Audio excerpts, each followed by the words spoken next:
Hi, welcome back. Another live stream for today. This has been a topic that a couple of people have asked for, and it was funny. I was sitting at the beach and I thought, well, maybe I'll work on something for the future. And as it happens, I decided, well, actually, there's enough here. I can probably talk to the topic without having to sort of do it as a different video later on. So, hence, it's winding up happening today rather than a different day. I wasn't actually really seriously thinking about doing this today, but we're going to talk about Dungeon of the Mad Mage. For those of you who really wanted to have some information around that, it's definitely happening today. Good news, good news.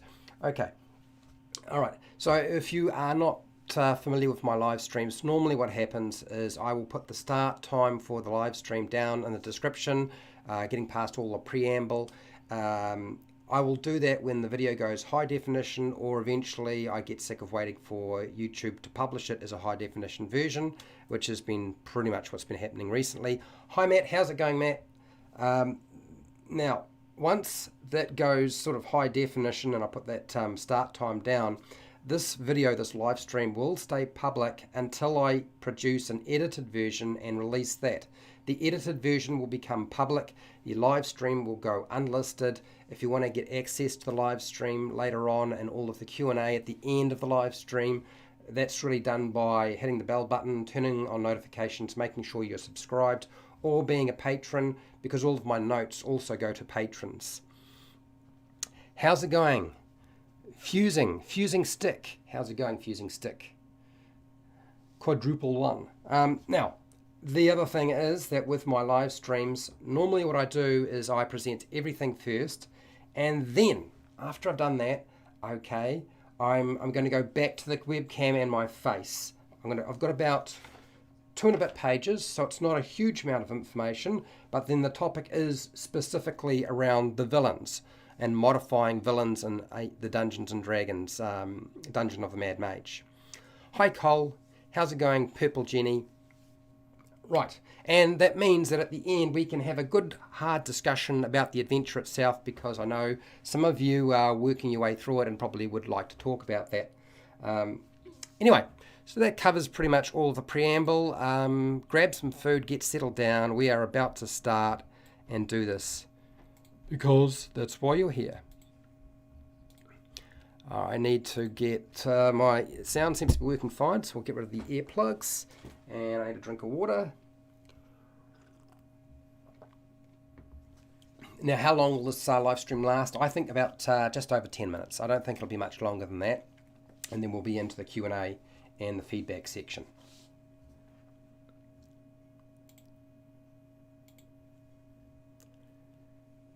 Hi, welcome to How to D&D. My name is Fred Wheeler, and today I want to talk about Dungeons & Dragons, specifically Dungeons & Dragons 5e.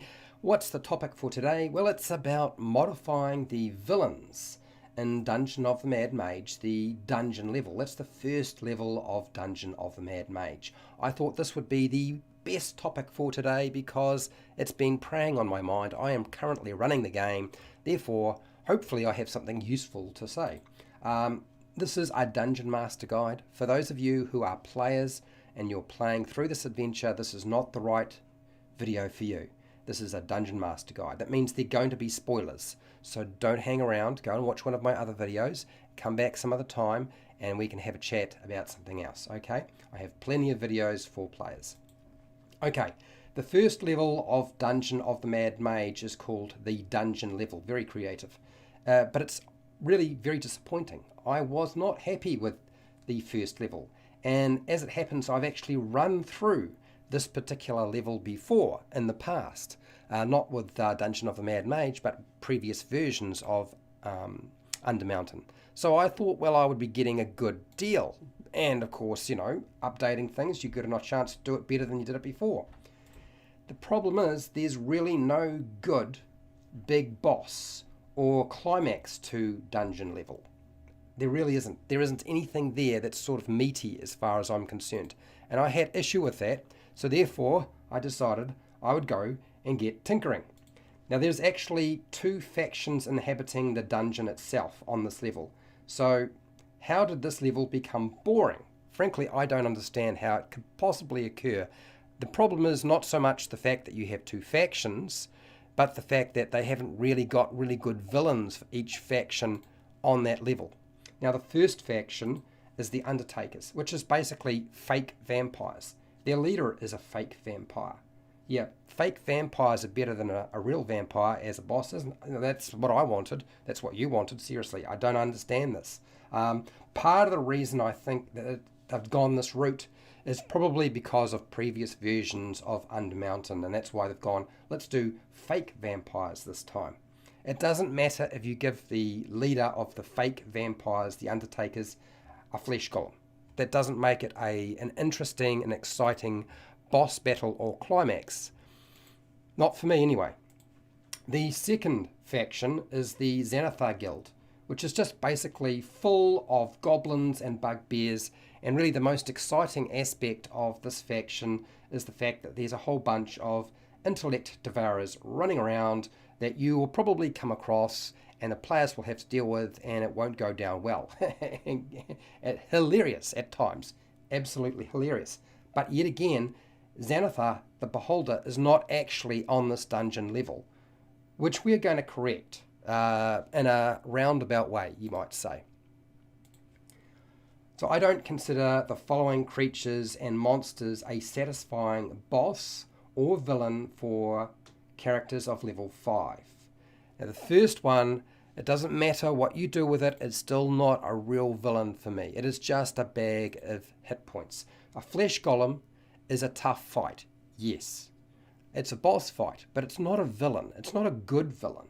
It is just full of hit points and lots of damage resistance. That's your biggest issue, right? Immunities and resistance, flesh golem, that's them. But it's not a great villain, so I do not consider that worthwhile. Also, the bandit captain, it doesn't matter if you make your bandit captain male or female, it doesn't up the ante. For me, it's just another human bandit who's pretending to be a vampire, and you can give them the flesh golem and it still doesn't make any difference to me, as I said. So I was not excited by that.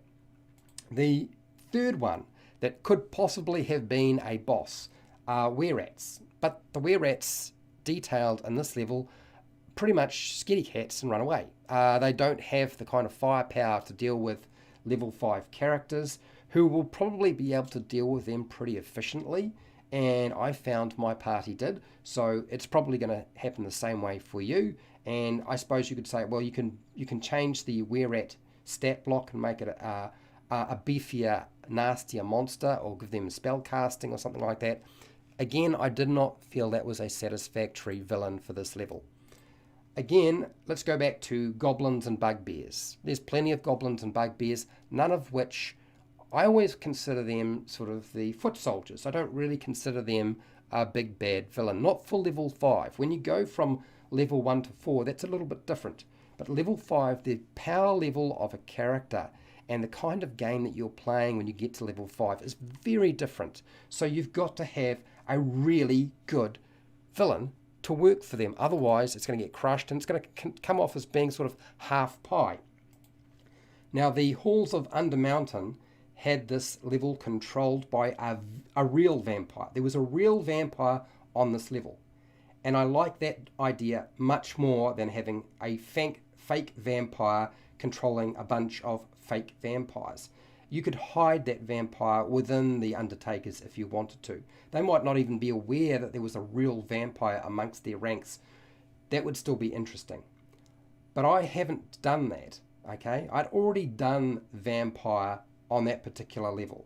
I've done it in the past. I did it with Dungeons and Dragons 4E, and I think the designers probably had the same feeling that they didn't want to repeat what they'd already done before by having yet another vampire.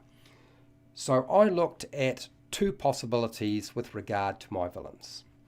I decided that two big bosses might be faced on the dungeon level. That means that they didn't necessarily have to be faced, they could be faced. There might be opportunities to do so, or they might just run into them in some way. The first one that I really thought was worthwhile considering because of the factions controlling that region was Xanathar the Beholder Crime Lord. Now, why am I selecting Xanathar the Beholder Crime Lord? Obviously because A Beholder is a far more vicious and interesting villain, and Xanathar himself is just mad as a hatter, so perfect. The problem with this particular Beholder is there's no stat block for Xanathar. You could look in Xanathar's Guide to Everything, won't find anything. There's nothing anywhere. The only thing you're going to have to use is the monster manual, the stat block on page 28. That's all you've got. You can make adjustments to it, but that's what I used in my game. Okay, so I picked him. The other one was Halaster Blackcloak, the Mad Mage himself. I thought that would be a really good villain. Now, they already have an opportunity to face down Halaster Blackcloak, but it's not really Halaster Blackcloak himself. It's really not even supposed to be a face-off. It's more a discussion, a message being delivered, and I didn't really want that. I actually wanted my players to get scared. When you think about the Curse of Strahd, the players experience and meet Strahd early on, and I thought, well, okay, Dungeon of the Mad Mage, there's a long adventure ahead of them. I want them to meet Halaster as many times as possible, and I'm going to start off early on. And so I decided Halaster Blackcloak was a possible villain for this level. In fact, probably more likely than not.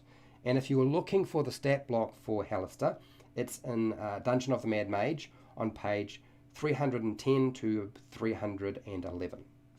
So those were my two villains. So how did I use them and present them in my game? That's the question, right? Well, the first one, let's start off with Xanathar. Xanathar, the Beholder Crime Lord, might not be actually encountered on the dungeon level itself. I decided that was probably not likely. In fact, I wanted Xanathar to potentially be available or experienced at some point, not necessarily on the dungeon level, but while they were doing the dungeon level or doing the second level, which is the arcane chambers. Things didn't work out quite that way. But the mad creature could be challenged in his guild lair or hideout. That's really where I thought it was going to be much more interesting, because they would learn about Xanathar in the dungeon level, and then they could go and pursue Xanathar to try and take him out and remove his control from this area. And I thought that was far more interesting. Now, if you're looking for the lair for Xanathar, you can go to Dragon Heist, the book, on page, I think it's 102 to 114. And there's a map in there. Now, if you can't get access to it, you don't have the book, Dragon Heist is yet another expense. You should be able to find a map of his lair, maybe not all of the room descriptions and all the creatures and all the detail around his lair, but you can find the map on Google. Just Google it, you will find it. It was really easy to find. Not a problem. I didn't expect my group to face Xanathar, and that would be it, okay? I did not plan for Xanathar to be something that would definitely happen. It was only going to be a chance or an option, depending on how things played out. As it happened, they did wind up facing Xanathar through, I guess, tragedy in many respects. That often tends to be the catalyst for lots of adventures, right? So in the end, the characters had a death, and that death led to them going to Waterdeep, talking to the leaders, asking for help, and to get that character raised from the dead. And my group did a favour for the Waterdeep leaders, and their task was to assassinate Xanathar. So they actually did defeat Xanathar and his lair bodyguards as a favour to the Waterdeep leaders. Much to my surprise, I was absolutely shocked that they were able to do that. But then again, it doesn't matter that your monster is invisible. Sometimes players have ways of dealing with that, and they found a really good solution. I'm not going to share that with you. Okay, next, Halaster Blackcloak. Now, Halaster Blackcloak is much too hard for a group of level 5 characters to defeat. Even level 6 or 7 would be beyond them. But what you can do is instead I set a different quest condition for Halaster. All they needed to do was face off and escape from the Mad Mage. That was my quest condition. Doing so completed that section or that milestone for that part of the dungeon or adventure. I thought that was the easiest way to deal with it. Now, I do things a little bit roundabout. You may not like what I've done with this particular part, but this is how I saw it, because there's lots of different motives that Halaster have. And I thought I'd pick one of them, and the one that I liked the most was playing with them. So Halaster would be waiting at the stairs to the next level. That's where I positioned Halaster. So they would complete everything else, and when they would decide they're going to go down to the next level, which they could do, that's where Halaster would be waiting. Halaster would be presented very much like Willy Wonka. I played Halaster like Willy Wonka. I know that sounds appalling to some people, but I thought it was entertaining. They liked it. And he was asking for a golden ticket for entry into his dungeon funhouse. And of course, a lot of older style dungeons were always referred to as a funhouse experience. And that's what I was trying to go for. The only thing is that even though he was asking for a golden ticket for entry to get down to the next level, the characters would have no way of actually having that golden ticket. The only way they could get that golden ticket was by facing Halaster and surviving, essentially escaping. I knew that I wasn't going to shut down their escape route. They could do that if they wanted to. So that was my condition. So what happened? The golden ticket, if they survived and escaped, that was my condition. I suppose it's possible that they might actually defeat Halaster, but that doesn't really matter because Halaster can come back later on. The golden ticket would appear in one of the characters' spell books or in their gear if they faced the mage and escaped and survived. That was my condition. And things really played out very, very peculiar. It was really peculiar. I did not expect it. I was so shocked when my players did this. My group has a Tabaxi character who is a rogue, and he stole the mage's spellbook, much to my surprise, because he's walking around with Xanathar the Beholder's invisible ring. So he was invisible.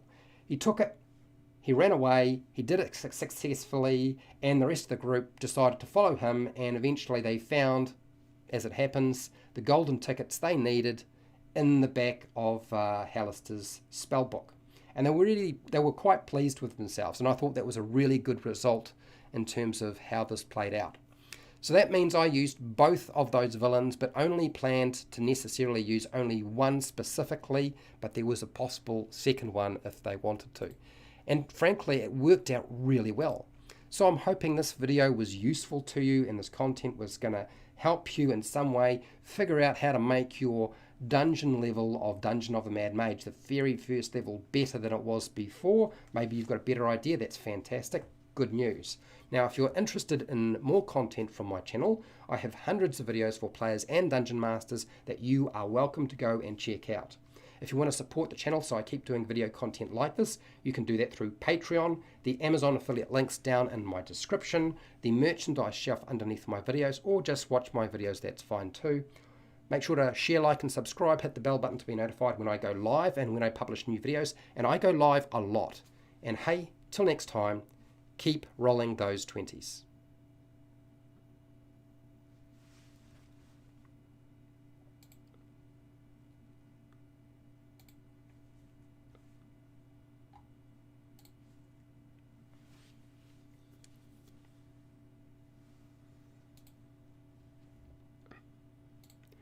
Okay, we should be coming back to the webcam, and let's do some Q&A. I see, hi Pat, how's it going? Fendar's here. So for those of you who had been asking me, you know, would I do anything with Dungeon of the Mad Mage, here you go. Here's the first. I don't know when the second one would be, okay, because I can't do it too soon. I'm still running the adventure and probably will be for a very long time. I'm just going to have a drink of water. Now, for those of you who are here, I have some rather unusual news. Does anybody remember Nerdarchy? Okay, so Nerdarchy is a pretty famous Dungeons and Dragons and roleplay YouTube channel. And they have another channel called Nerdarchy Live. I actually watch Nerdarchy Live more than I watch Nerdarchy. And as a result of, I believe it was Sadie Rogers mentioning me on Nerdarchy Live, I have been invited by Dave to appear on Nerdarchy Live and that is supposed to be, I think it's Eastern Standard Time, the 5th of March, Friday at 12 p.m. That's the next live stream that they run. Okay, for me it's New Zealand Standard Time, Saturday the 6th of March at 6 a.m. I'll see how well I do getting up that early, considering everything. I don't know how well I'll do, but we'll try real hard. Okay, so let's have a look, see if my eyes are working, just to let you know that you will see a bit more of me tomorrow, just on somebody else's channel.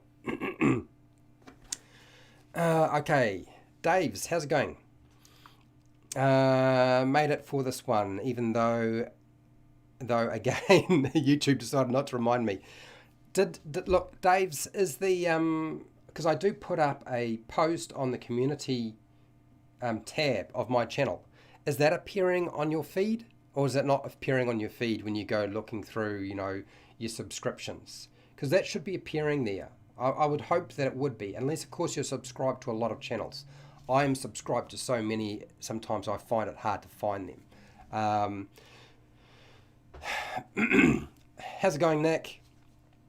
Never DM'd Dungeon of the Mad Mage. Own it, never played through it. Anyway, I'm here. Well, Nick, this is an opportunity to ask questions, have a chat.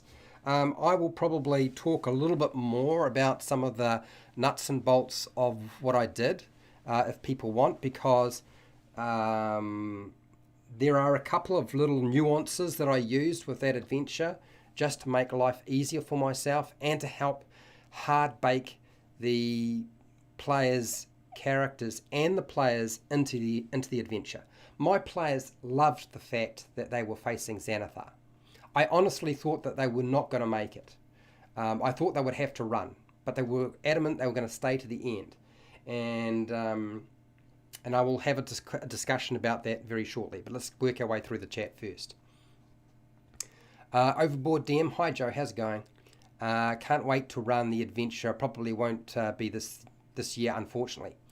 If we do get a chance to play, they are still in Chult.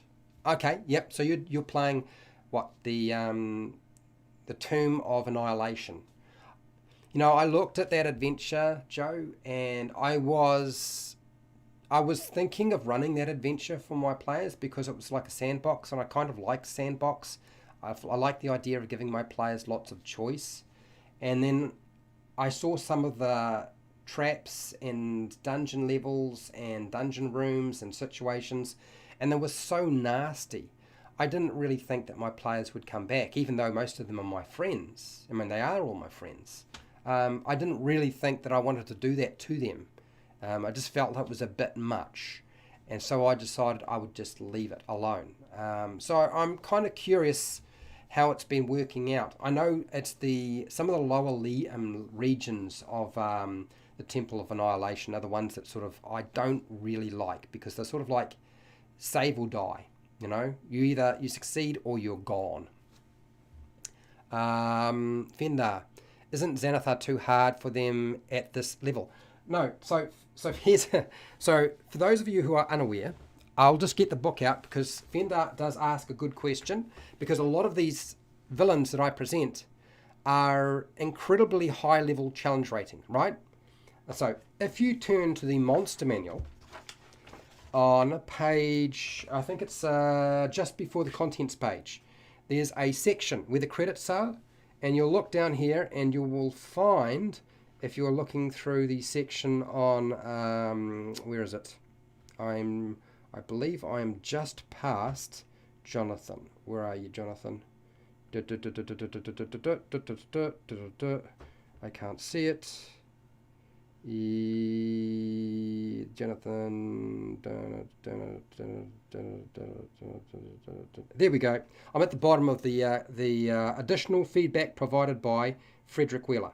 So I was actually a play tester, alpha play tester for the Monster Manual. One of the things I did actually state to Wizards of the Coast, which you will probably already know because you've been playing the game a long time, is that once you get to level 5, really challenge rating meant nothing.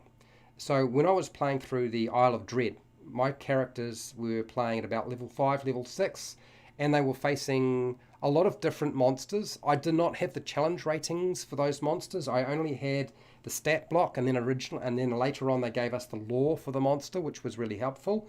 But we get no challenge rating to actually guide us with that. So it wasn't hugely useful. One of the things I discovered is that it didn't really matter if you were level 5 or 6 how high the challenge rating was, because the chances are the players' characters could deal with it. So I am playing with experienced players. They've been playing for 6 years now, a long time. They're not beginners. They are all highly experienced. They multi-class. I've got a Gloomstalker. I've got guys doing things that would just make your eyes melt. So I knew they could deal with it. I also knew that the maths behind challenge rating is completely useless once you get to level 5 or 6. So don't worry quite so much about that. Does that mean that characters could die? Yes, but will there be a TPK? Only really if the players do not have a good escape route. My players had a good escape route, and I actually spelled out what that escape route could be as part of the instructions for it. So, if we turn to page 28, now our Beholder has a challenge rating, I'm just going to take my glasses off, of 13.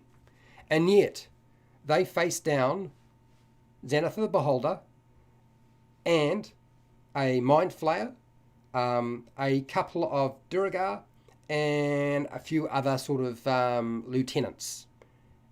It defeated all of them, completely obliterated. Grabbed the the ring of invisibility off Xanathar and fled. That's how they dealt with that situation.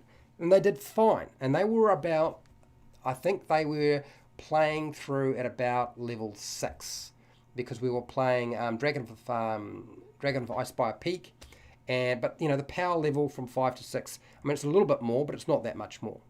Okay, but they did not have to do that mission. They had the choice to decide and decline it, which is why when I presented the Beholder Xanathar and his lair as a quest for them to do, they had the choice to say no, the risk is too high. We're not going to do that.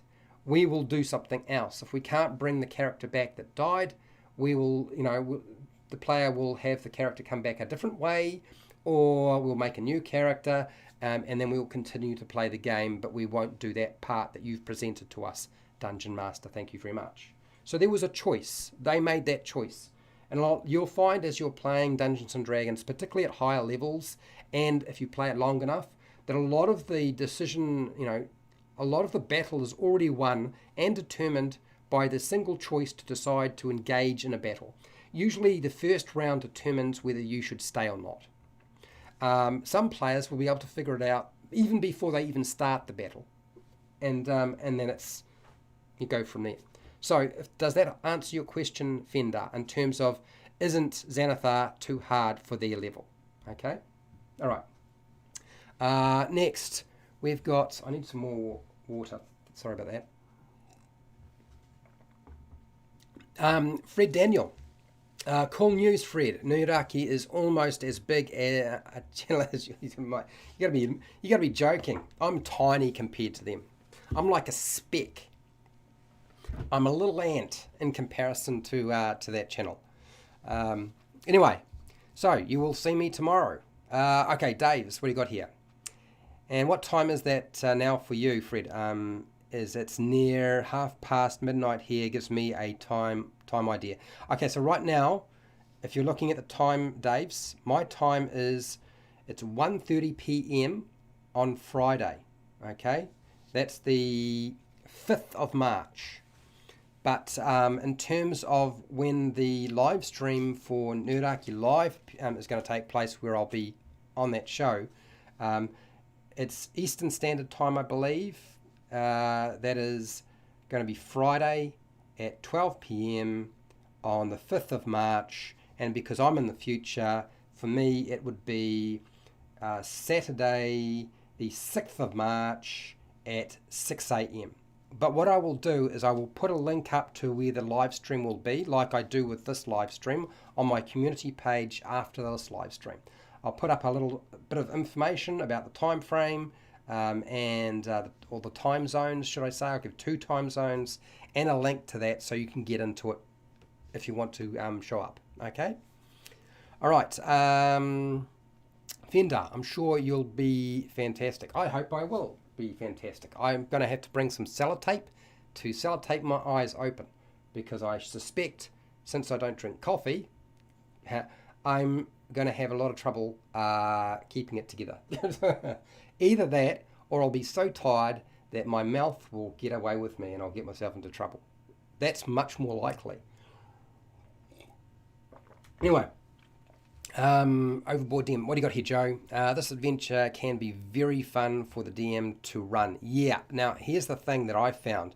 It's really important to make sure that the quest goal is not the same, because my players are getting bored if I don't change my quest goal and I don't sort of detach the dungeon a bit. It is going to be a long haul for them. So I'm going to attach almost a completely different quest hook for each level, or at least every 2 levels, so that it makes it a bit more interesting for them, and decouple it a bit. What else you got here? Just looking through the book, it has so many different elements and levels to adjust and tweak. Yeah, there's a lot of work to be done. There's so much work to be done. I could not sit down and go over absolutely everything on just the first dungeon level. I could not do it, even in one video. It would be impossible. All right, what do you got here, Daves? I clicked the reminder button for your stream, but YouTube refuses to remind me. Oh, good Lord. I was really looking forward to the Artificer stream. But YouTube left me down with that one too. I've been having a lot of trouble with YouTube recently. A lot of the live streams I do used to be converted to a high definition version, and recently they're not happening. That's just not being done. I don't understand why, but I think it's because they're tinkering too much with the machine. Nothing works properly in terms of notifications. Even if I set my reminder for my own live stream, I am not notified. Okay, seriously, I don't get notifications for my own live streams that I create. I don't get a notification, which is weird, right? Anyway, what do you got here? Happy Place 22. How's it got? It's a good place to go to your happy place. Go to your happy place. You're from England. It's midnight here. Well, I bet it is. It would be. We are pretty much on the opposite ends of the world, right? You're at the top, and I'm at the bottom. Hence, actually linking up with somebody in the UK has been very difficult, I've discovered, because we're both at totally different ends of the spectrum. I'm going to be DMing my first game. Okay. Now I just need to put my glasses back on. Oh, you wrote it recently. Oh, well, that's good. Cool. I'm having some trouble coming up with ideas as to why things should happen. Do you have any tips for coming up with character motivation? Well, look, character motivation should be obvious from the story you're trying to tell. But if you don't have a motivation for a character, I would just grab some story cubes and just roll one of those and see what you get and make up something. But if you're struggling to do, just to come up with ideas for, motivations for your characters, I think the thing you got to understand is don't get too complicated. If you're dealing with like a shopkeeper, what's the most likely thing that shopkeeper has as a motivation? And that is to keep their business running. And to do that, they have to make money. So therefore, they need to get sales. So their motivation is very simple. So don't overthink it too much. Okay? What else is there? I believe that the original Dungeon Master Guide... No, not the original Dungeon Master Guide, but the Dungeon Master screen had an NPC random charts table. Okay? And that might actually be something you will find useful. So let's have a look. Actually, just give me a second and I'll grab it right now.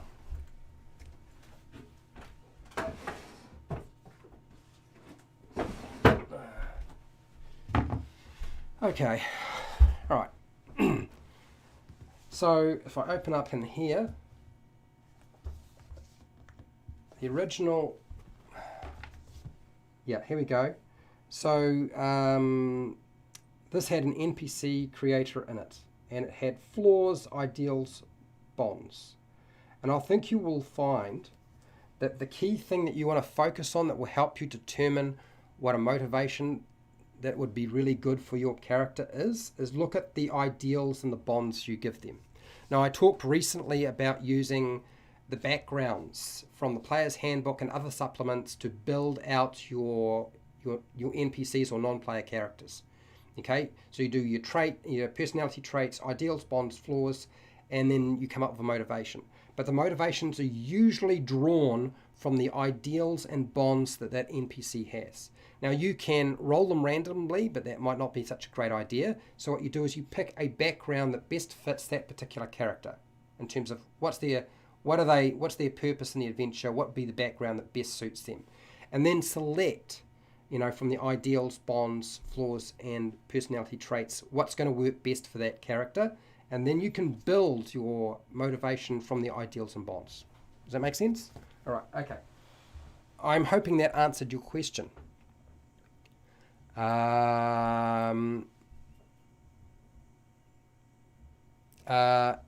that? Any reasoning for events? I'm not sure. I'm not sure what that's supposed to mean. I'm confused.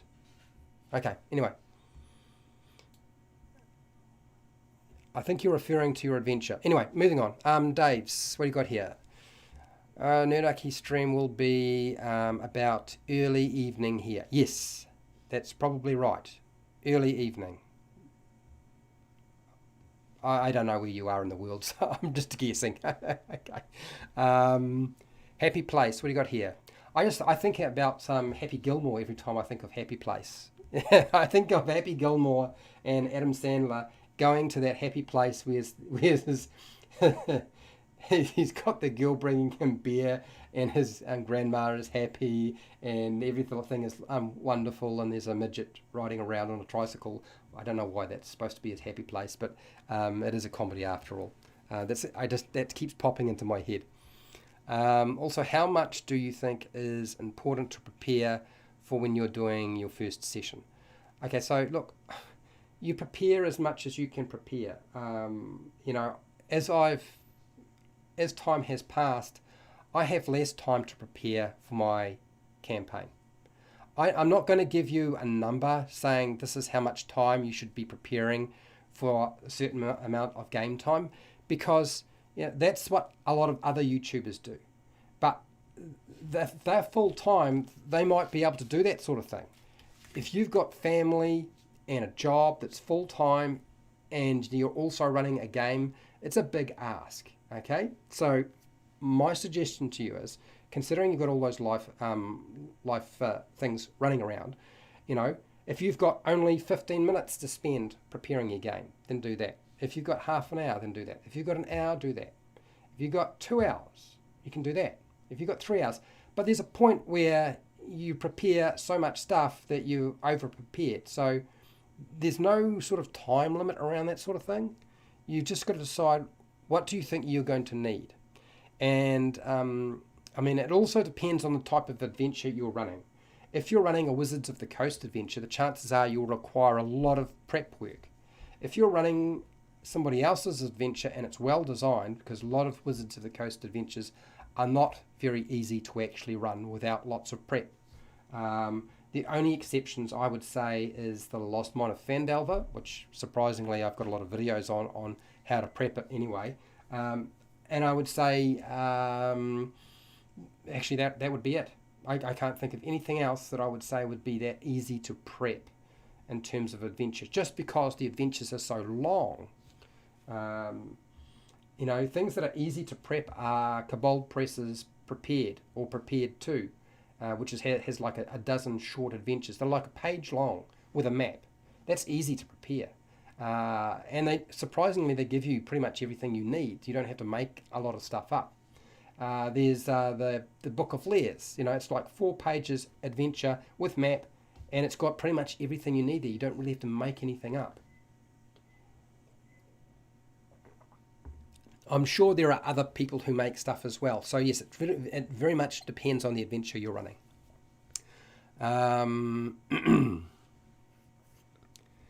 All right, locations, encounters, NPCs, etc. Yep. So normally what I've been encouraging people to do is to grab a A4 sheet of paper. This is what Chris Perkins does. I've got a video on how he prepares his adventures, and he just puts at the top a summary of what happened last time. He lists the characters. He has 5 NPCs. Usually there's a patron, a couple other characters, and your main villain that's going to be encountered. About 5 locations, maybe at the maximum, and 5 or 6 encounters. And it all fits on one page, and it's in note form. And that's it. Now, if you're starting out, that might be not enough, okay? I don't know. It's not like I can give you guidance over a live chat about that sort of thing. It really depends on what you feel comfortable with. If they don't want to do the quest you had in mind, yeah. Corner them. Well, you can corner them. You can move it. You could just leave it and not worry about it and move on. Blackmailing from the NPCs, threats from the NPCs. Yeah, there's lots of different ways you can do things. But yeah. Anyway, what do you got here, Fender? I'll be running the Mad Mage as a added adventure after, what's that? The Ruins of Grendel Root by Sly Flourish. Now, I've heard good things about Sly Flourish's books that he's co-wrote, and I understand that's a pretty good book in terms of how it's prepared. Yeah, so kind of newish. I think you will find that newish players may struggle a little bit with Dungeon of the Mad Mage because dungeon exploration's a very different kettle of fish to some of the other adventures you might have played. It's very, very different to something like The Lost Mine of Phandelver, frankly. It's not the same experience at all. Okay, Nick, that's so, okay, 6:30 p.m. for me. All right, well, hopefully that's doable for you. If it's not, never mind. That happens. What do you got here, Fender? I'm not sure how they will do and if these levels are going to be too long to run. Putting Xanathar this early is going to be TPK for them, most likely. Yeah, but they don't need to choose to do that. It's an optional villain that I put in. And that's how I saw using Xanathar, as an optional. I knew my players... Frankly, I thought my players would try to tackle Xanathar later on, maybe at the second level, later on. But they decided, no, we're going to go for it the first time. Once they were presented with the option, they were like, okay, so to get our friend back, we just got to go kill Xanathar. Sweet. Sounds a bit hard, but let's go do it. And they did it. Midwest Overboard. Midwest Overboard? Yeah. Is that, you're saying you're in the Midwest of the United States. Dave's, I agree, Fender. I'd keep a Beholder for level 8 at the earliest. That said, I've almost homebrewed or tweaked existing monsters anyway. So, see, almost every monster in the monster manual I have to modify. I can't run anything in the monster manual as is because of all of the different subclasses, races, feats, and so forth that now exist in the game. And now with Tasha's, and Tasha's is 5.5 essentially, that changes the ball game again. So for me, and because I'm dealing with experienced players, I presented now this is why I say Xanathar is probably not a bad choice for level the first level or second level, but they could also face him later on if they know he's a villain who sort of controls those levels. He would be a villain for them because they have interfered with his business. So you could present him later on if you wanted to. Okay, what do you got here, Overboard? Fred. You should have a DM screen set up during your live streams for Q&A. Laugh out loud. Well, yeah, but I don't normally use this screen. Hence why I had to go and get it. Hi, Katie. How's it going, Katie? Now, I swear, Katie, that I recognise your name from somewhere. I could be wrong. All right, maybe from a comment that you've made in one of the videos. I wanted to pop in and say thanks for your videos. I am DMing my first game, starting with Dragon of Ice by a Peak, and then going to Princes of the Apocalypse. Yay! Laugh out loud. I hear Princes of the Apocalypse is your fave. No, you know it's not. It's not my fave. It's hard work, that adventure. It's very, very hard work. I know some people don't agree with me in terms of my assessment of that adventure. I never enjoyed playing through it. I never enjoyed trying to run it. And I'm going to stick by that it's actually a very poorly constructed adventure. That's my view. But then again, Dragon of Ice by Peak looks like it's a beginner adventure, but you have to do an awful lot of work to actually make it all work. And I think you will find, I'm sure you've been watching Bob World Builder's videos on the Dragon of Ice by a Peak. I will be doing some more videos on Dragon of Ice by a Peak, on how to run that in the future at some point. You're from the UK. Okay, got that, Dave's. Understood. All right, so, we're almost at the bottom. I see, there's a question there. Let's get to that question real fast. Fred, isn't it grand that we are what's literally all over the world, yet all right here with you now? As an older guy, it still amazes me. It's something to be thankful for. Yeah, I would never have expected this. This is the sort of thing that it would have been science fiction for me. It's now science fact. But do you know the funny thing is I used to love science fiction, and now I get a little bit afraid of science fiction because it becomes science fact. And some of the stories that I remember watching in terms of science fiction, they're very, very close to the reality of our world now. And that's a scary thought. Quite terrifying at times. Anyway, we've got enough to be scared of right now. We don't need any more. Moving on. Okay, Nick, your question. Please, what's the wackiest thing you've thrown into this module off the cuff, improv-wise? What's the wackiest thing that I've thrown into here? God. You've put me on the spot. I think there's a lot of wacky things that I did, Nick. There are a lot of things that I did that were quite wacky. So I'm just going to scroll through the book here so that I can remember what the heck I did, because you put me on the spot and I probably won't remember.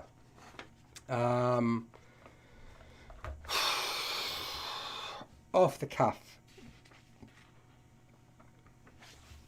Oh, I filled in, I wouldn't say it was wacky, but I did fill in the starting location on the dungeon level, the entry well.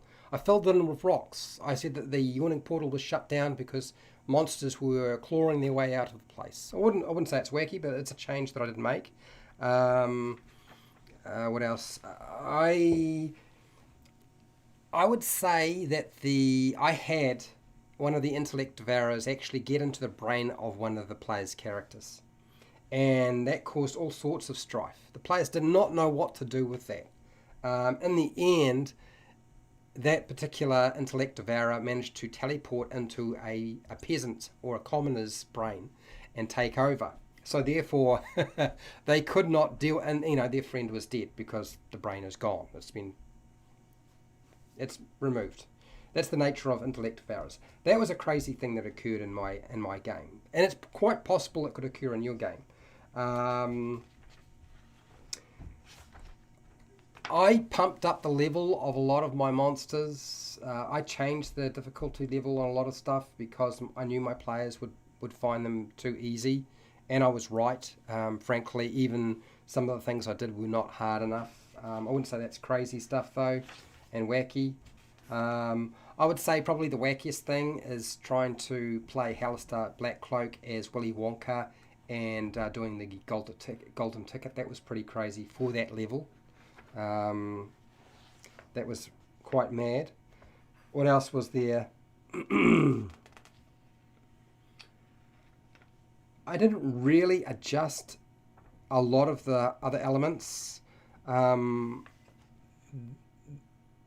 there's a Revenant on this level, and I actually used the Revenant quite a lot. That caused quite a lot of contention within my group.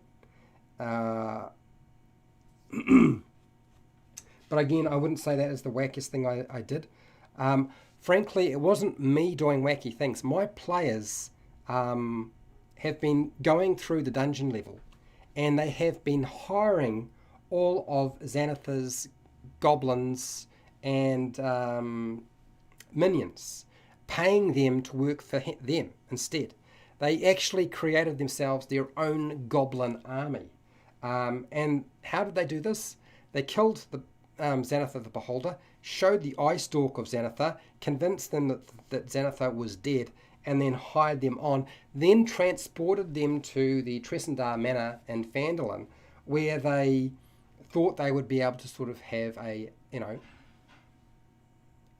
functioning group of minions to work for them. Of course, goblins are hard to control. That didn't work out quite that well, and they wound up having to get rid of them. They didn't kill them, they just scared them off. And then they had to deal with them later on because they caused a lot of trouble around Phandalin. So that's some of the craziest things that my players have done. One of the craziest things that I saw my players do was certainly trying to steal Halaster's spell book. That was pretty nuts. But I wouldn't say that it was me that did those things. I think my players are probably far crazier and mad than I am. What else have I? I'm just looking through here. The Revenant. No, that would be probably it. I don't think there's anything else that stands out that I would say that I did was super mad or crazy with regard to this level. But then I'll probably forget, or I'll remember something later on, and that'll be it.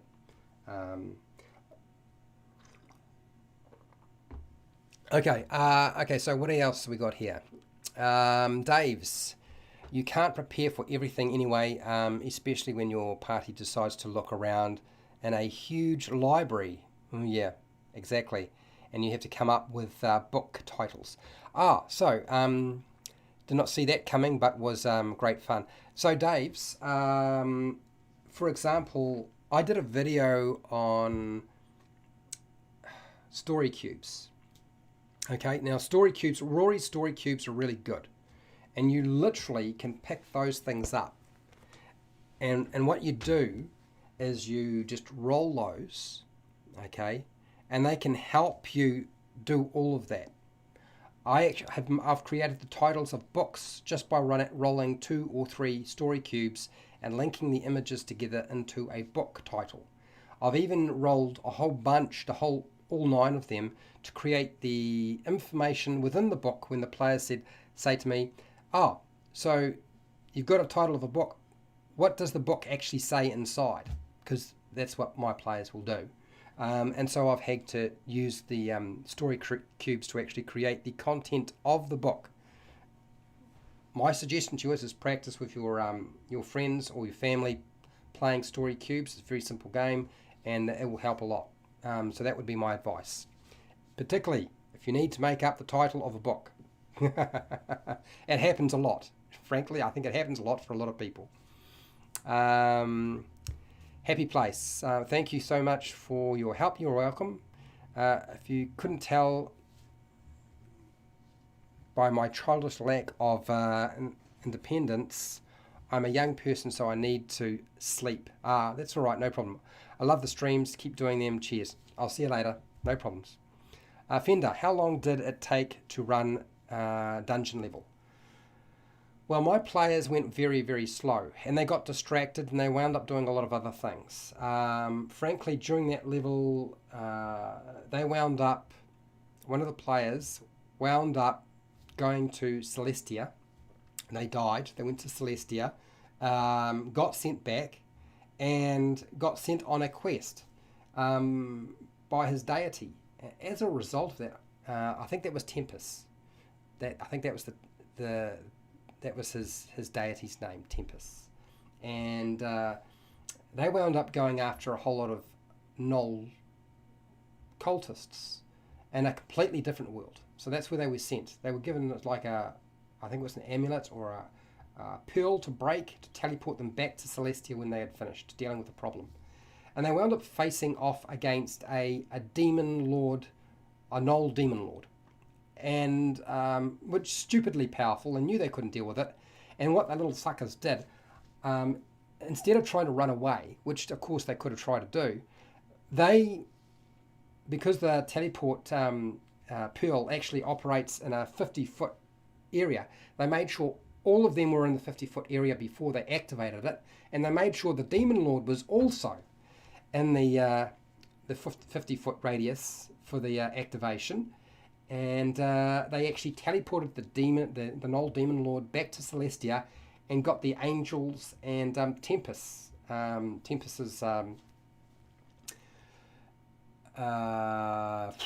bodyguards to actually deal with the Gnoll demon lord rather than have to fight it themselves. It was hilarious, and it worked out really well. I was not expecting that, but that's what happened. So yes, I would say it took quite a while. I can't, because we only play for like 2.5 to 3 hours each time, and so I would say months. It took us months to get through there. My players are going through the arcane chambers now, and they have discovered that the way that they explore the dungeon needs to be a bit more efficient, and so they're moving through it much quicker. They'll get that done like in I guess 3 times, 4 times faster than the first level. The first level took them a long time to work their way through, and they had a lot of bumps along the way. And I can assure you that none of the characters got killed by Halaster or Xanathar. They got killed by other things like gosh, what were there? Intellect Devourers, that did it. I can't remember off the top of my head, but it had nothing to do with the villains that I had selected for that level. It was really weird. The Flesh Golem didn't kill them. I mean, who would have guessed? Some of the things that take them down are just unexpected. All right, what else we got here? Moving through. Oh, Byron Lee. Question: is Dungeon of the Mad Mage meant for beginners or experienced players? I do not think it's a beginner adventure. I don't think it's a beginner Dungeon Master adventure either. I mean, it's got pretty much everything there, but it's a long haul. There's a lot to do. I might try to get it and run it for my group eventually. I would say that if you're going to do Dungeon of the Mad Mage, I would do that after they've run through some other stuff, because it's a very different way of playing the game. I've got some dungeon theory videos that are coming your way at some point that actually talk about things like dead-end passageways, the purpose of dungeons, things like dungeon levels, dungeon keys, secret areas, all the sorts of bits and pieces of dungeon theory that are important to understand. Those videos will get released over time. They might help you sort of understand what's going on with a dungeon. But like I said, I would decouple a lot of the levels so that they don't feel like they're just constantly going down, down, down, down, down. Okay, what else we got here? What do you got here, Joe? I'd say experienced. Yeah, absolutely. At the very least, yes, an experienced dungeon master rather than a intermediate or beginner. Dave's my first D&D experience. Lost Mine of Phandelver. We befriended Droop and brought him a pig with a saddle to ride with us. So my current group they actually have Droop with them. Droop is found in the Lost Mine of Phandelver. They are looking after Droop. He looks after the Tressendar Manor, and I think recently they've decided that they found Droop some friends. This was all these goblins that they were turning into a goblin army. One of my players wanted to play a goblin wizard that would control the goblin army. I didn't let that go because he was going to be a blade singer, and I know what he could do with a blade singer. Besides, goblins are hard to control as it is. And they were picking on Droop all these other goblins. So they got rid of the goblins, but they've now found a new goblin, and her name is Glom. Is it Gloom? Gloom. Glom. Gloom. And they've decided that Gloom might make a good partner for Droop. Who knows how that is going to work out? That'll be interesting. Gloom is actually on the second level of Dungeon of the Mad Mage in the Arcane Chambers area. And that seems to be I think that Gloom is going to be a recurring NPC for this group of players. I think they're going to continue to have an interaction. And they love Droop. Absolutely love Droop. Dave's good idea on the story cubes for book titles.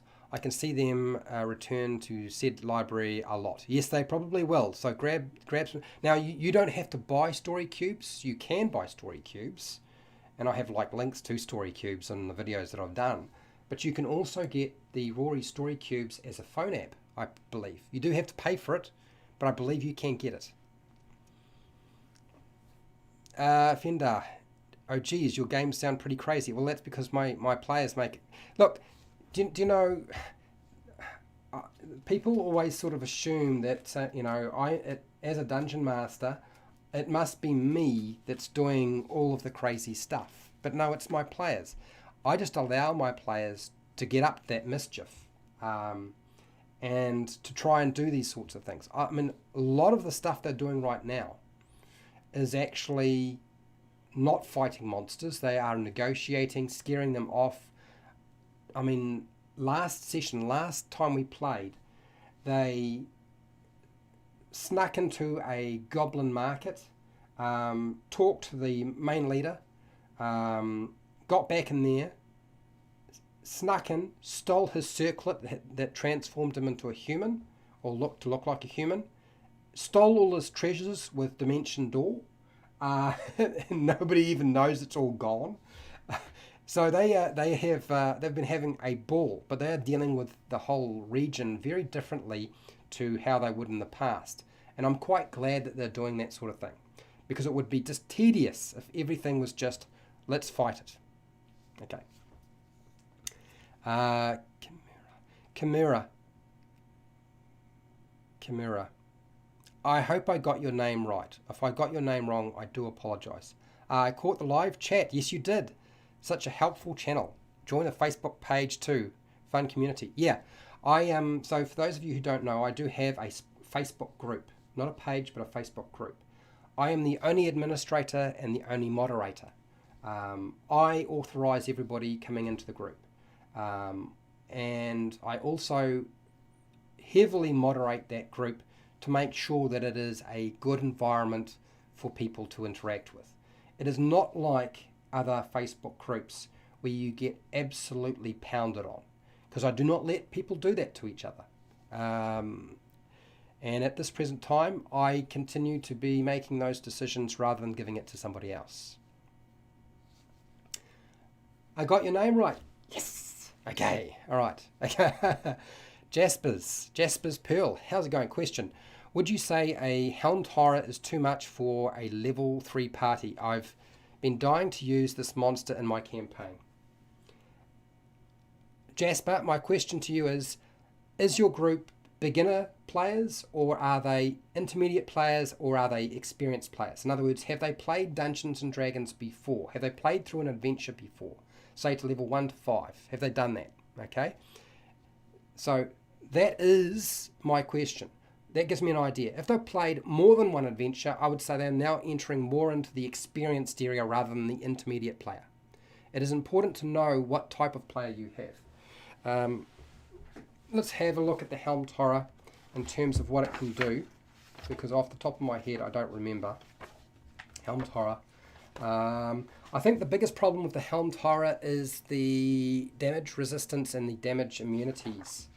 I think it's got some damage immunities in it. Or is it condition immunities? All right, hang on. I'll just take my glasses off and we'll have a look at this Helmed Horror. So the level 3. How many players do you have too? That's another important thing to know. I need to know sort of roughly. I'm not going to go and look on Kobold Club, Kobold Fight Club, because, that's just the mathematical side of things. So there is a bit of additional information required to be able to make an assessment.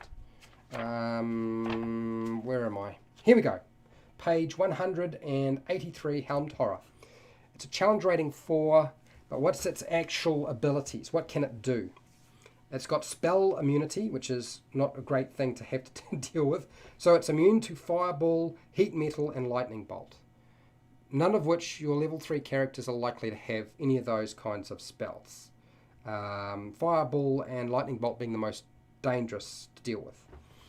They have damage immunities to Force, which is a big bummer, because usually players rely on Magic Missile to deal with that sort of thing. So that means it can be hit by a Magic Missile and take no damage, because it's got damage immunity to Force, Necrotic, and Poison.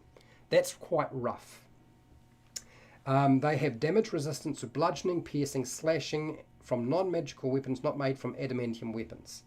So they're either going to have a magical weapon or an adamantium weapon, or they're going to be doing some sort of spell damage to it, or control effect. I would say it's going to be a little tricky. The thing is, it's only got 2 attacks. And how much damage can it do on average? Between 8 and 9 every time it hits. It's got a +6 to hit. So it's probably not going to decimate the party. I have 3 characters party consisting of a bard, a warlock, and a ranger. We're at level 3, and this is our very first campaign. Ooh, no, don't do that. Don't do that to them. Okay, you're on the cusp. You've only got 3 players. They're beginners. It's their first campaign, and this thing has got literally damage immunity to Force, Necrotic, and Poison. Now, they might be able to deal with it, but the problem is it's got 60 hit points, and its armor class is 20 because it's got a shield and plate armor. So it's actually quite hard to hit. Their characters are probably going to have about a +5 to hit, whether that be spells or whether that be something like a longsword or a ranged weapon, of which they're probably not going to have magic weapons. So that means that they're dealing with damage resistance. So that 60 hit points becomes 120 hit points they have to diminish. So that's really tough. I don't think that's such a good idea. And if you hadn't noticed it, guess what? Helmed Horrors have a speed of 30 feet, but they can fly 30 feet. Hardly anybody uses the fly ability of a Helmed Horror. But can you imagine what that's going to be like if it starts flying around? Okay? So, with magic resistance, which means advantage on saving throws, spell immunity to spells that they probably won't have anyway, so that won't make too much of a difference. Yeah, I don't know that that's a good idea. I would leave that alone just for a little bit longer. I would probably leave that till they're about level 5. That would be my suggestion. Okay, so you understand what I'm talking about in terms of the stat block. Maybe people haven't actually had a good hard look at this thing. But yeah, it's a deadly piece of equipment. And can you imagine dealing with that? I don't think it would be fair. I wouldn't do that. Not just yet. You can do that to maybe intermediate experienced players. All right. Okay, so that's that question done. Katie, you got a question. Have you heard more recently ways to improve Princes of the Apocalypse? I know you've discouraged it, but I don't know if you have changed your mind about it at all. No, I haven't. Katie, the only advice I can give you with regard to Princes of the Apocalypse is I made an index of all of the different locations, because as you all know, there's no index in the Sodding Adventure. There's just a contents page, and there's a lot of locations that you have to search for. And you need to have page references to find these locations, because they are scattered everywhere. And some of them have different names. Some of them have multiple names that actually refer to the same location. So I did an index. There's a video called Princes of the Apocalypse Index. You can actually find a link to my Facebook page to download it. Patrons have already got the index for Princes of the Apocalypse on the Patreon page, but you have to pay for that. But you do not have to pay for the Facebook group. You just have to join it. and you can get access. Now you'll find that index, it's a PDF, and you'll find it sitting in the file section of that group, How to D&D. And the How to D&D Facebook group is usually right down the bottom of the description of all of my videos. So you should be able to find that pretty easy. Okay? And when your name pops up, I will just authorize you. Okay? Not a problem. Okay, so we've covered that. Now we need to, I thought I was going to be running away, but apparently I'm not. Dave's. I just looked at the Helmed Horror, those immunities and resistances, advantage on saves against magic, and an AC of 20. That's one. Yeah, that's right, exactly. It's a deadly single adventure enemy for a third level group. And you don't have like a contingent of, you don't have 4 or 5 characters. You've only got 3 characters. So it's not going to be a good idea, not just yet. Nearly waking up my son laughing so badly. Not at anyone, just the thought of this fight. Yeah, carnage. It would be carnage. And I don't have an issue with characters dying in my game, but I don't usually do that with a beginner group. To be fair, I have done it. Okay, when I talk about stuff on I probably made more mistakes than you can possibly imagine, because I don't worry too much about making mistakes, and I will try everything at least once or twice. And so I've done that. I've killed a level 1 group with a young green dragon. Almost the entire group, apart from one character who got away. And so I've done that sort of thing, and I know it's not a good idea, particularly with beginners. So absolutely, I have kid gloves with new people to the game. Once they get experienced, I kind of let things go because they can deal with that sort of stuff. Yep, Joe, I know you've got to go. No problems. See you later. I need to really go too, actually. Katie, you're welcome, Katie. I hope that works for you. I don't know that that's going to be enough help, but that's at least part of your battle. Byron Lee, question. How to D&D. Out of the curiosity, what campaign setting do you use when you are DMing? Okay, so I don't just use any campaign setting. So to give you an idea of the campaign settings that I've used the Forgotten Realms. I've used Dark Sun. I have created my own campaign settings. And don't ask me what they are called because I've made a couple of them and they didn't run for very long. My players have created their own campaign settings and I've run the adventure in that campaign setting. I guess you could call it almost like a West Marches game, where they create the campaign world name and the locations, and I just create the adventure around all of that. It does require you to work with a lot of background information, so they have to give you enough background from their characters to actually build part of the world. But usually all you need is one location to start with, and then you expand from there. So those are the kinds of campaigns that I've used. And off the top of my head, I've never used Eberron. I know my players want to play an Eberron, but I haven't used that one. So yeah, and I've used Greyhawk too, obviously. So that's a campaign world that I have used. The Hollow World, Mystera. Yep, I've used that a long time ago. Cool, blimey. I'm surprised I even remember that one. Okay, so that's what I've used in my game, campaign settings. Dave's, we just like to keep you here, Fred. Dave's love you, D&D. Look, you can ask questions in the chat tomorrow when I'm with Dave on Nerdarchy Live. How's that sound? It'll probably be a better time for most of you because I know that this time frame is probably not as good as a lot of people, but it works for me. The sun's in the right place. I don't have the sun streaming in and causing problems, so it makes sense to do it this way. Okay, so for those of you who are wondering when the next Dungeon of the Mad Mage Dungeon Master Guide is going to be, I can't tell you.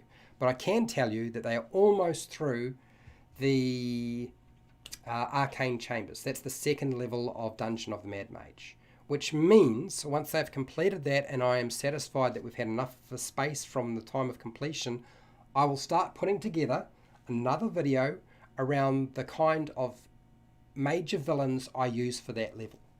Okay, again, be warned, it's me.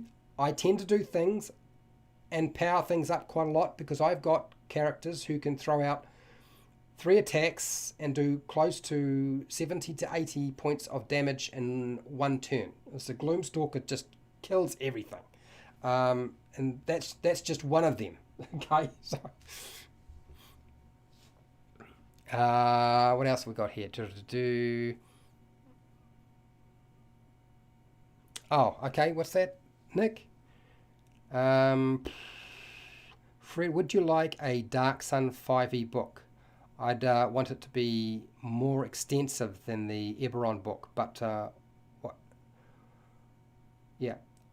So here's the thing about Dark Sun. I have Dark Sun 4e. Okay. I like Dark Sun. What I discovered though is my desire to run a Dark Sun game it doesn't work because my players don't like playing in Dark Sun because it's such a lethal location. The world is so different. They want more vanilla Dungeons and Dragons. They like the whimsy that I incorporate into the adventure, and I do incorporate quite a lot of whimsy into my adventures. But the biggest problem I find is my players do not enjoy playing in Dark Sun. Would I like a 5e Dark Sun campaign? Absolutely. I would love to have that. I would absolutely love to have that. But would I get to use it? I don't know that I would. I think that's very unlikely. I think I would struggle to get somebody to actually say yes to that. Jasper's Pearl. Mr. Fred, what are your opinion on the popular Grim Hollow Kickstarter? Really not interested in the Grim Hollow Kickstarter. I don't really get that interested in Kickstarters. Now, recently I put a video out on Affinity 5e compatible Kickstarter with Chris Dayas. Now, to give you some perspective, I owed Chris. I felt like I owed Chris, so I did that with him. And I was surprised. It sounds like a very good project. But I don't know that I would necessarily use those books or use that world or that my players would use that world. Does that mean it's a bad product? No, it doesn't. It's not on Kickstarter yet. It hasn't been released yet. I prefer to talk about things that are a physical reality. That's why I tend to only do reviews when somebody sends me the product. So for right now, I've got a bag here full of products I'm supposed to review that I've been struggling to try and review. I've got, I don't know how many books that I'm supposed to review, and I haven't had a chance to do that. I just don't have the time. I've got 2 dice sets, a glass dice set, some mood dice that change colour, 3 different colours from D&D WoW. I've got a template for spell effects from a company, I can't remember what they're called. Is it CZZY or something like that? And I've got a miniature stand, for flying miniatures. If you want flying monsters or flying characters, you can use a stand with some chits in it. I've got that I'm supposed to review. I'm supposed to review a dice bag, a really big dice bag. I haven't had a chance to do that. I'm trying to review Art and Arcana, but I haven't had a chance to do that. Most of the books that got released, hence I prefer to talk about things that are physical reality that I've seen rather than talk about something I don't know that much about. But the thing is also with the Kickstarter that I did put up as a video with Chris, is I suspect that me and Chris will sit down and talk about Dungeons and Dragons in the future with different types of videos. Does that make sense? Because he's got a little bit of a different perspective to me, but he also does things in a very similar way. I don't think he quite saw that at times, but we started to realise, okay, actually there are similarities. maybe we have something to talk about. Yeah. Fender. I get a lot of people who want me to put Kickstarters up on the channel and to put sponsorship into my videos. And I'm not doing that. Okay, I'll make a review. If somebody decides I will pay you and sponsor you to do a video on the basic core rules for 5e, where I can make very short videos like I've done in the past and redo that series, I would probably do that as a sponsored video. But my problem is I don't want to do a sponsor in a video which is an ad when you've already watched ads. I find it annoying. So why would you want to do it, right? So, and everybody wants to have the first 30 seconds or minute as part of their sponsorship. It's too long. Fender, I'm really interested in the other videos you were mentioning before that you will be releasing. Yes, they are coming. They are in the can.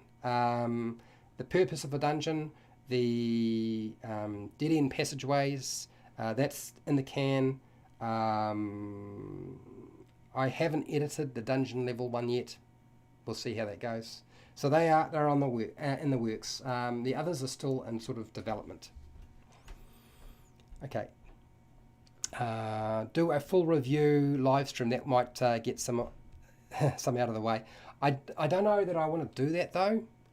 I don't think that's hugely useful. I don't think people are really that interested in that sort of stuff. Anyway, we'll see how we go.